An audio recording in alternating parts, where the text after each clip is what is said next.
Hello everyone, welcome to arrive online classes. This is Praveen hair.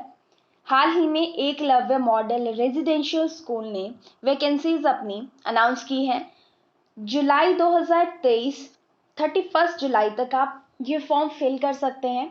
और इसमें क्या क्या पोस्ट आपके पास अनाउंस करी हैं, प्रिंसिपल की है, टीचिंग में पीजीटी की करी हैं, और नॉन टीचिंग स्टाफ में क्या क्या पोस्ट आपके पास हैं, ये चीज़ें हम डिस्कस करने वाले हैं। क्या फीस रहेगी, कब तक फॉर्म फिल होगा, और क्या पैटर्न है एग्जाम का। पूरे भारतवर्ष के किसी भी कोने से आप ये फॉर्म भर सकते हैं। और हर एक स्टेट के लिए इन्होंने पर्टिकुलर अपनी वैकेंसीज अनाउंस करी हैं। रिजर्व कैटेगरी में, जनरल के लिए, एसटी एससी ओबीसी, कितने कैंडिडेट के लिए किस स्टेट में कितनी सीट्स हैं, वो भी इन्होंने पूरा मेंशन किया हुआ है। चलिए सबसे पहले इंपॉर्टेंट चीजें शुरू करते हैं, समझना कि क्या है एकलव्य मॉडल जो रेजिडेंशियल स्कूल है और किस तरह की ये वैकेंसीज हैं। वीडियो शुरू करने से पहले मैं थोड़ी सी इंट्रोडक्शन आपको ईएमआरएस की देना चाहती हूँ। एकलव्य मॉडल रेजिडेंशियल स्कूल ऐसे स्कूल्स होते हैं जो लड़के और लड़कियों दोनों को शिक्षा प्रदान करते हैं, जो कि क्लास 6 से लेके क्लास 12 तक के बच्चे वहाँ पे पढ़ते हैं। और मेन पॉइंट यहाँ पे है कि वो एसटी कैटेगरी से बिलोंग करते हैं। जिस तरह से नवोदय विद्यालय होते हैं, समहाउ ये स्कूल भी कुछ ऐसे ही हैं। और वहाँ पे जो टीचर काम करते हैं वो उनके लिए प्रॉपर जो है अकोमोडेशन फैसिलिटी, सारी चीज़ें जैसे कि नवोदय में होता है वैसे ही वहाँ पे प्रोवाइड की जाती हैं। जो ये एकलव्य मॉडल रेजिडेंशियल स्कूल्स होते हैं, ये जो है national education society for tribal students, ये एक ऑटोनॉमस ऑर्गेनाइजेशन है जिसने ये एस्टेब्लिश किया है ट्राइबल अफेयर मिनिस्ट्री के अंडर गवर्नमेंट ऑफ इंडिया। इसको जो है वो एक तरह से रन करती है। तो ये गवर्नमेंट एग्जाम ही आप इसको मान सकते हैं, जो हाल ही में वैकेंसीज निकली हैं।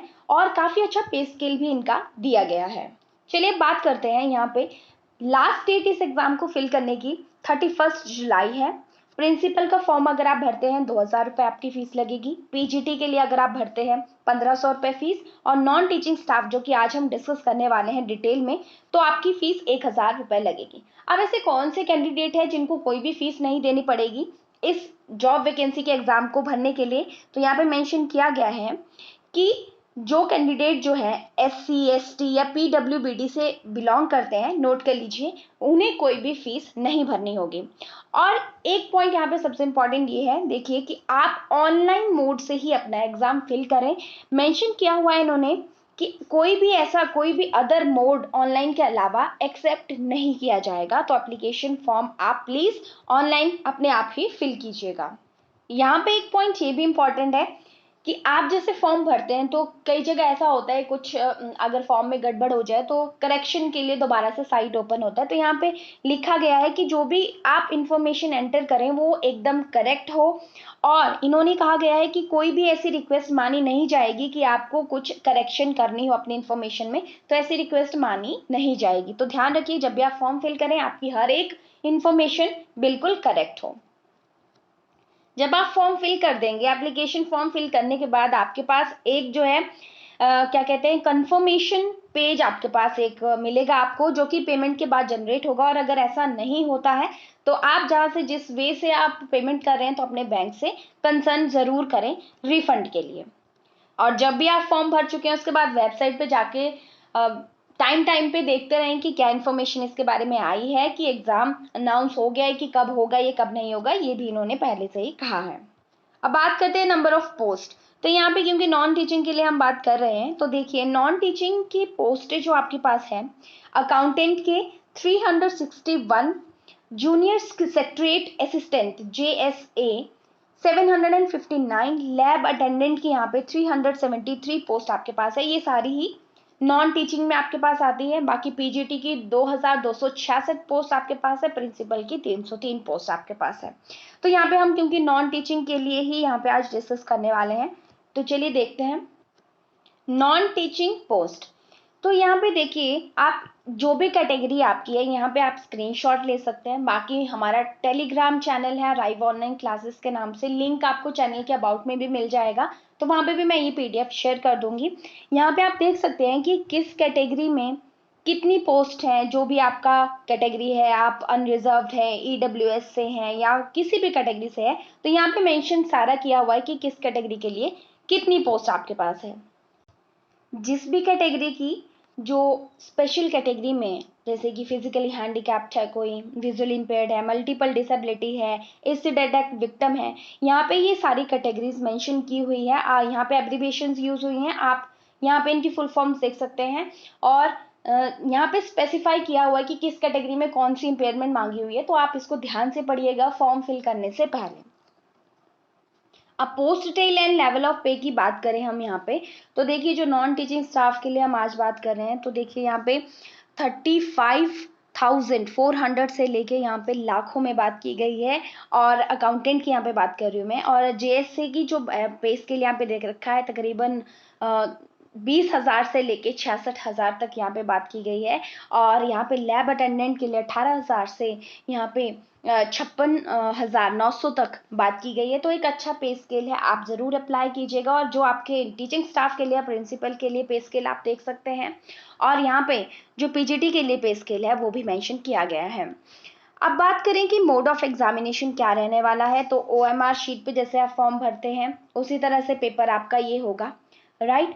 पैटर्न क्या रहेगा, ऑब्जेक्टिव टेस्ट आपके पास होगा, 130 मार्क्स के लिए होगा। अब क्या क्या सिलेबस इसका रहने वाला है, यहाँ पे जैसे ये प्रिंसिपल के लिए मेंशन किया गया है, हम बात करते हैं नॉन टीचिंग स्टाफ की। सबसे पहले अकाउंटेंट के लिए ऑब्जेक्टिव टाइप टेस्ट होगा, 130 नंबर का टेस्ट होगा, जिसमें से आपके पास पार्ट 1 में रीजनिंग एबिलिटी आएगी, ठीक है। आपके पास 20 नंबर की और 20 नंबर 20 ही क्वेश्चन होंगे 20 नंबर के लिए। उसके बाद आपके पास क्वालिटेटिव एप्टीट्यूड देखा जाएगा, एप्टीट्यूड वाले क्वेश्चन यहाँ पे पूछे जाएंगे, 30 नंबर के लिए रहेगा। इसके बाद लैंग्वेज जो है वो टेस्ट होगा, जैसे हिंदी और इंग्लिश में, दोनों लैंग्वेज में आपके 10-10 क्वेश्चन पूछे जाएंगे, जनरल इंग्लिश और जनरल हिंदी रहेगा, 20 नंबर टोटल। और यहाँ पे जो पार्ट 4 है, इसमें basic knowledge of computer operation, general awareness and current affair 20 number के रहने वाले हैं, टोटल आपके 130। और ये टेस्ट आपका चलेगा 2.5 आवर के लिए। तो ये सिलेबस जानना जरूरी है आपके लिए। इसके बाद यहाँ पे पार्ट 5 भी मेंशन किया हुआ है। पार्ट 5 में सब्जेक्टिव नॉलेज आपके पास, जैसे अकाउंटेंसी, अब अकाउंटेंट का टेस्ट है तो ठीक है, एनुअल टैक्सेशन अकाउंट, जो भी आपका फाइनेंशियल मैनेजमेंट वगैरह जो स्पेसिफिक टॉपिक रहते हैं वो 40 मार्क्स का यहाँ पे पूछा जाएगा। तो ये सिलेबस अकाउंटेंट के लिए। नेक्स्ट है जूनियर सेक्रेटरीट असिस्टेंट के लिए। पार्ट 1 में रीजनिंग एबिलिटी दिया हुआ है, वैसे ही क्वांटिटेटिव एप्टीट्यूड है, जनरल अवेयरनेस जो है इसमें आपके पास लैंग्वेज कॉम्पिटेंसी, जिसमें जनरल इंग्लिश और जनरल हिंदी पूछी गई है, ठीक है। वहां पे आपके पास जो था वो 10-10 नंबर का ईच था, यहाँ पे जो है आपसे 30 नंबर यानी कि 15-15 नंबर का हर एक सेक्शन ये रहने वाला है, हिंदी इंग्लिश वाला। Basic knowledge of computer operation जो है 30 मार्क्स का ही रहने वाला है, और टोटल आपके पास ये भी 130 मार्क्स का पेपर आपके पास रहने वाला है। इसमें जो है आपका टाइपराइटिंग टेस्ट भी होगा, ठीक है, पर्सनल कंप्यूटर ओनली, ये बात भी की गई है यहाँ पे। 50 मार्क्स जो हैं वो दिए जाएंगे, ठीक है। और जब आप इसको, जो ये आपका क्या कहते हैं इसको, टाइपिंग टेस्ट आप एक तरह से मान लीजिए इसको, तो 50 मार्क्स, पासिंग मार्क्स 20 रहेंगे, 20 से ऊपर आपको लेने होंगे, 20 से नीचे अगर लेंगे तो आपका वैसे ही आप डिस्क्वालीफाई हो जाएंगे। जो टाइप राइटिंग टेस्ट आपका होगा वो रेशियो 1:3 में रहने वाला है। और इसके बाद ये मेरिट अनाउंस करेंगे, और उसके बाद ही आपके पास जो मेरिट बनेगी उसके आधार पे ही अब ये पोस्ट फिल की जाएगी।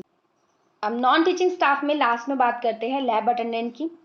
रीजनिंग एबिलिटी 15 मार्क्स का पूछा गया है, जनरल अवेयरनेस ये भी 15 मार्क्स का, लैंग्वेज कॉम्पिटेंसी टेस्ट इंग्लिश और हिंदी जो रहने वाला है यहाँ पे 15-15 नंबर का दोनों सेक्शन रहेगा, टोटल 30। और स्पेसिफिक नॉलेज जो है सब्जेक्ट की वो यहाँ पे 60 नंबर की होगी, और टोटल जो है ये 120 नंबर का आपके पास पेपर होने वाला है लैब अटेंडेंट का। और सबसे धमाकेदार जो ये पॉइंट सबके लिए रहने वाला है कि जब आप जो है टेस्ट दे रहे हैं तो यहाँ पे नेगेटिव मार्किंग भी आपके पास होने वाली है। तो ध्यान रखिए कि जब भी आप टेस्ट की तैयारी करें तो अच्छे से करें, क्योंकि नेगेटिव मार्किंग ज़्यादा नुकसान करती है।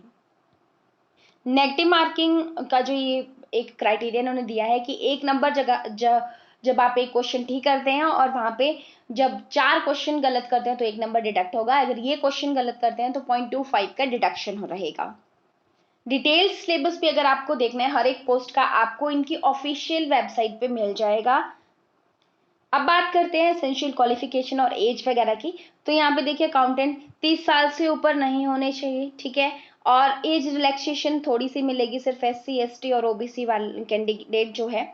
और यहाँ पे जो है अप टू 55 ईयर उनके लिए जो पहले ऑलरेडी ही EMRS के एम्प्लॉय हैं।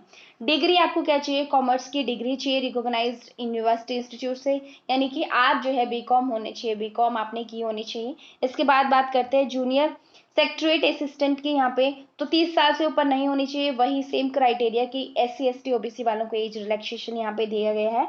यहाँ पे जो है सीनियर सेकेंडरी आपने +2 कर रखी हो रिकॉग्नाइज्ड बोर्ड से, +2 यहाँ पे बेसिक क्राइटेरिया है। और आपके पास यहाँ पे टाइपिंग आपकी अच्छी खासी हो। बात की गई है इंग्लिश में आपके 35 वर्ड पर मिनट होने चाहिए और 30 वर्ड हिंदी की टाइप राइटिंग में होने चाहिए। लैब अटेंडेंट के लिए 10th सर्टिफिकेट मांगा हुआ है और इसके साथ लेबोरेटरी टेक्निक का आपने कोई डिप्लोमा कर रखा हो या फिर आपने 12th की हो साइंस स्ट्रीम में किसी रिकॉग्नाइज्ड बोर्ड या यूनिवर्सिटी से। 30 साल से ऊपर आपकी एज नहीं होनी चाहिए और वही सेम क्राइटेरिया एज रिलैक्सेशन का अदर कैटेगरी के लिए रहने वाला है। अब यहाँ पे जो बात की गई है कि EMRS एम्प्लॉय जो 55 ईयर्स का क्राइटेरिया ये है, ये उन्हीं के लिए है जो कि ऑलरेडी अपॉइंटेड है, रेगुलर पे स्केल पे है जो EMRS के, उनके लिए ये बात यहाँ पे की गई है। अब जो एज रिलैक्सेशन है तो देख लीजिए यहाँ पे जो SC ST के लिए 5 साल का एज रिलैक्सेशन है और अदर बैकवर्ड क्लासेस के लिए 3 इयर्स का है। Candidate with 3 year continuous service in central government provided the post are same as a like cadre, तो ये 5 इयर्स का उनके लिए रिलैक्सेशन है। इसके बाद जो है यूनियन टेरिटरी में जम्मू एंड कश्मीर के जो डोमिसाइल हैं उनके लिए 5 साल का। Women all category if applying for PGT post, देखिए ये PGT पोस्ट के लिए ही है, सिर्फ 10 साल का relaxation. Person with disabilities including women, तो यहाँ पे SC ST 15 साल का है, ठीक है। और OBC के लिए 13 साल का, जनरल के लिए 10 ईयर्स का है। For women with disability close is not applicable, ठीक है। तो यहाँ पे ये पॉइंट भी इम्पॉर्टेंट है। इसके बाद EMRS के एम्प्लॉयज़ के लिए जो यहाँ पे एज रिलैक्सेशन है वो 55 ईयर और वही रेगुलर सर्विसेज में होने चाहिए, ठीक है। इसके बाद और लास्ट में एग्जामिनेशन सेंटर स्टेट वाइज दिया हुआ है। यहाँ पे आप देख सकते हैं, आप जिस भी स्टेट से बिलोंग करते हैं तो आपका एग्जामिनेशन सेंटर आप देख लीजिए कि कौन सी स्टेट का क्या है। एक ही मोस्टली एग्जामिनेशन सेंटर दिया गया है एक स्टेट के लिए और कई बार ये डिफ़िकल्ट भी हो जाता है कुछ स्टूडेंट्स के लिए, पर इंश्योर करें कि क्योंकि एक ही एग्जामिनेशन सेंटर है या फिर जो आपको नज़दीक पड़ता हो, जैसे अगर दूसरी स्टेट में पड़ता है नज़दीक तो आप वो भी पढ़ सकते हैं। जैसे कि अगर कोई मान लो दिल्ली के नज़दीक है और यूपी में उसका सेंटर काफ़ी दूर आ रहा है क्योंकि यूपी बहुत बड़ा है, तो वो दिल्ली को भी प्रेफर कर सकता है। तो आप अपने सिटी देख लीजिएगा कि कौन सी सिटी में एग्जामिनेशन सेंटर आपको सूट कर रहा है, वही फॉर्म फिल करते टाइम आप भरिएगा। फॉर्म फिल करने से पहले एक बार ज़रूर PDF को गो थ्रू कीजिएगा, जो जो चीज़ें बताई वो ध्यान में रखिएगा क्योंकि ये एग्ज़ाम में कोई सी भी आपकी मिस्टेक होती है तो रिजेक्ट हो जाएगा फॉर्म के लिए। अगर आप special category SC ST OBC EWS क्या क्राइटेरिया है, EWS से अगर आप बिलोंग करते हैं इकोनॉमिकली वीकेंड सेक्शन में, उसके लिए भी इन्होंने प्रॉपर दिया हुआ है कि कितनी इनकम 8 लाख से ज़्यादा नहीं होनी चाहिए, इनकम कितने स्क्वायर यार्ड का आपका घर होना चाहिए, हर एक चीज़ दे रखी है। तो वो एक बार तसल्ली से आप जो है फॉर्म भरने से पहले ज़रूर रीड कर लें और इंश्योर करें वो क्राइटेरिया और उसके बाद ही फॉर्म फिल करें।